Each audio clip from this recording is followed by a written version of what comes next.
భగవద్గీత అధ్యాయం 2 శ్లోకం 46 నుంచి 50 వరకు. భగవద్గీత అధ్యాయం 2 శ్లోకం 46.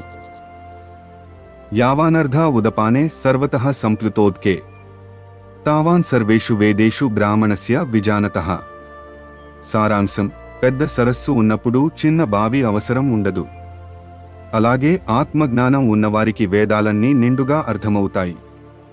జ్ఞాని శాస్త్రాల పరిమితిని దాటి చూస్తాడు. నిజమైన జ్ఞానం సంపూర్ణమైనది. వేదాల సారం ఆత్మజ్ఞానంలో ఉంది. భగవద్గీత అధ్యాయం 2 శ్లోకం 47. కర్మణ్యేవాధికారస్తే మా ఫలేషు కదాచన మా కర్మఫలహేతుర్భూర్మాతే సంగోస్త్వకర్మణి. సారాంశం: నీకు కర్మ చేయుటలోనే హక్కు ఉంది. ఫలంపై ఆసక్తి పెట్టకూడదు. విజయాపజయాలపై ఆధారపడవద్దు. సేవభావంతో కర్మ చేయాలి.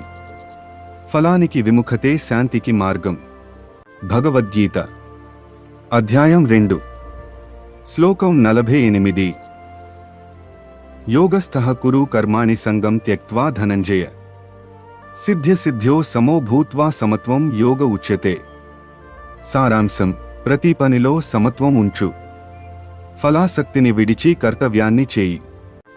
విజయాపజయాలలో సమంగా ఉండు. ఇదే నిజమైన యోగం. సమత్వమే శాంతి మరియు సిద్ధికి మార్గం. భగవద్గీత అధ్యాయం 2 శ్లోకం 49. దూరేణ హ్యవర కర్మ బుద్ధియోగాధనంజయ బుద్ధో శరణమన్విచ్చ కృపణః ఫలహేతవః. సారాంశం: ఫల ఆశతో చేసే కర్మ తక్కువ స్థాయి. సమబుద్ధితో చేసే కర్మ అత్యుత్తమం. నిస్వార్థ కర్మలోనే నిజమైన జ్ఞానం ఉంది. ఫలంపై ఆసక్తి లేకుండా కర్తవ్యమును చేయాలి. ఫలానికి ఆశపడేవాడు నిజంగా కృపణుడు. భగవద్గీత అధ్యాయం 2 శ్లోకం 50. బుద్ధియుక్తో జహాతీహ ఉభే సుకృత దుష్కృతే తస్మాద్యోగాయ యుజ్యస్వ యోగః కర్మసు కౌశలం.